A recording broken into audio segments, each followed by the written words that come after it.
అట్లనే ఈ వేదిక పైన ఉన్నటువంటి రాష్ట్ర డీజీపీ శ్రీధర్ రెడ్డి గారికి, ఇంకా ఈ వేదిక మీద ఉన్న మిగతా పోలీస్ అధికారులకు, ఈ హాల్లో ఉన్న మీడియా మిత్రులందరికీ నా నమస్కారాలు అండ్ అభినందనలు.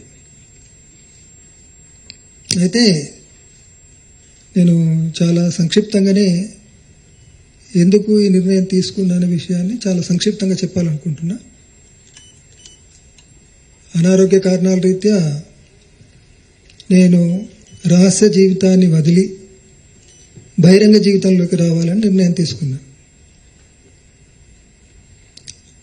అయితే అది వ్యక్తిగత జీవితాన్ని కొనసాగించడం కోసం మాత్రం కాదు అనేది స్పష్టం చేయాలనుకుంటున్నాను.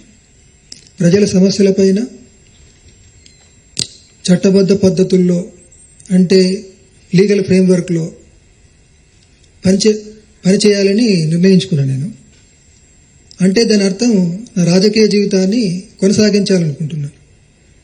అలాగే దశాబ్దాల తరబడి నేను నమ్మిన సిద్ధాంతం ఏదైతుందో దాన్నే గైడెన్స్గా తీసుకొని పనిచేయాలని కూడా ఈ సందర్భంగా తెలియజేస్తున్నాను.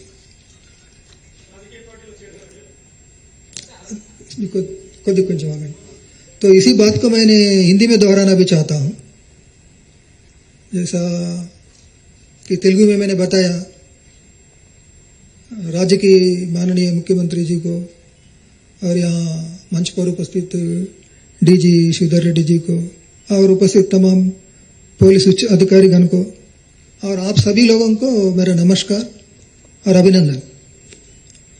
मतलब कोई भी पूछ सकते इतना लंबा समय के बाद मैंने क्यों ये निर्णय लिया. तो बहुत ही संक्षेप में बताना है तो कुछ बीमारियों के चलते मैंने ये निर्णय लिया. लेकिन आगे जाके जनता की समस्या के लिए कानून की दायरा में, मतलब लीगल फ्रेमवर्क में काम करूंगा. तो इसका मतलब इसे मैं ये बताना चाहता हूं कि मैंने आगे जाके भी, आइंदा भी पॉलिटिकल लाइफ ही मैंने, मतलब राजनीतिक जिंदगी ही मैं बिताऊंगा करके.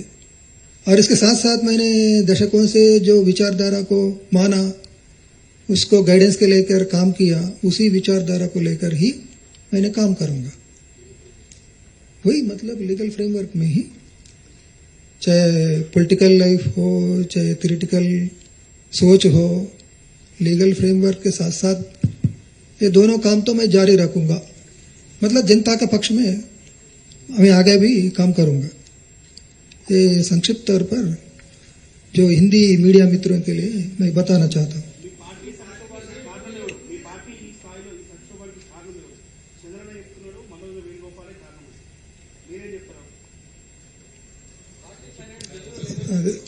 సంక్షిప్తంగా చెప్తా అన్నాడు. సో ఒక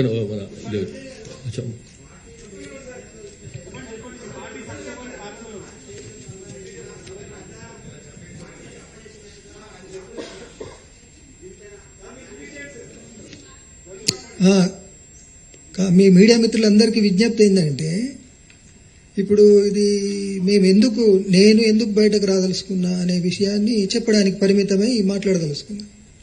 ఇప్పుడు ఉన్నటువంటి మీరందరూ ఎంతో ఆశపడి అడగడం మీ డ్యూటీ, మీరు ఆశిస్తారు కూడా. కానీ ఇప్పుడున్నటువంటి ఈ సందర్భంలో మీరు అడిగే విషయాలన్నింటికీ సమగ్రంగా వివరంగా చెప్పడం అనేటువంటిది సాధ్యం కాని స్థితి. అలాంటి స్థితిలో నేను ఏ ఒక్క వాక్యం మాట్లాడినా అది అపార్థాలకు, అపోహాలకు, అనవసరపు చర్చలకు దారితీస్తుంది. కాబట్టి ప్లీజ్ దాన్ని నివారించడం కోసం, అనవసరపు అపార్థాలకు, అనవసరపు చర్చలకు దారితీయకుండా ఉండడం కోసం నేను లేదా మేమిద్దరం నిర్ణయించుకుంది ఏంటంటే, మీరు ఎంత వివరంగానైనా కానీ ఎన్నైనా ప్రశ్నలు అడగచ్చు, ఎంతైనా కానీ చర్చ చేయొచ్చు. దానికోసం మేము తగినంత సమయం కేటాయిస్తాం.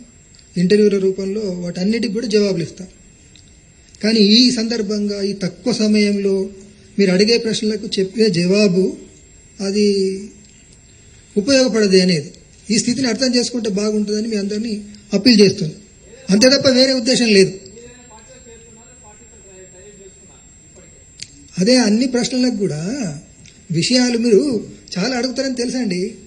అడగాలి కూడా. కానీ సందర్భం ఏంటిదంటే, నేను చెప్పాను అనుకోండి, మీరు అడిగిన విషయానికి ఉదాహరణకు 15 నిమిషాలు చెప్పాలి, కానీ నేను 2 నిమిషాలు చెప్తా. దాన్ని ఇంకో ప్రశ్నతో జోడించినప్పుడు అది అపార్థానికి దారితీసి వక్రీకరణకు గురి కాబడుతుంది. కాబట్టి అలాంటి స్థితిని అవాయిడ్ చేయడము ఈనాడు ఉన్నటువంటి పరిస్థితి రీత్యా రేపు నా రాజకీయ జీవితాన్ని కొనసాగించడం కోసం నేను నా రాజకీయ జీవితాన్ని కొనసాగించాలనుకుంటున్నా. మీ ప్రశ్నలకు జవాబిచ్చే క్రమంలో నా రాజకీయ జీవితానికి సమస్యగా రాకూడదని ఫీల్ అవుతున్నా. వేరే ఉద్దేశం ఏం కాదు. ఇది మిమ్మల్ని అగౌరవపరచడానికో మీ ప్రశ్నలు లెక్క పెట్టకుండా వివరించడం కోసమో చేస్తున్నటువంటిదిగా తీసుకోవద్దని కోరుతున్నా, అప్పీల్ చేస్తున్నా.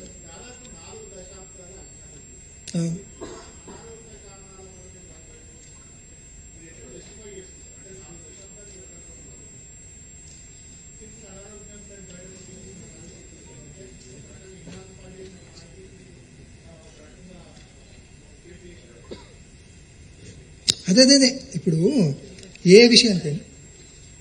విషయానికైనా నేను కోరేది ఏంటంటే, మీ అందరినీ కోరేది ఏంటంటే, ఇది అయిన తర్వాత మీ అందరికీ తగినంత సమయం ఇస్తాం మేము. మీరు అడిగిన ప్రశ్నలన్నింటికి వివరంగా జవాబు చెప్తాం. అది దానికి ఉపయోగపడుతుంది. Okay, thank you very much friends. Thank you.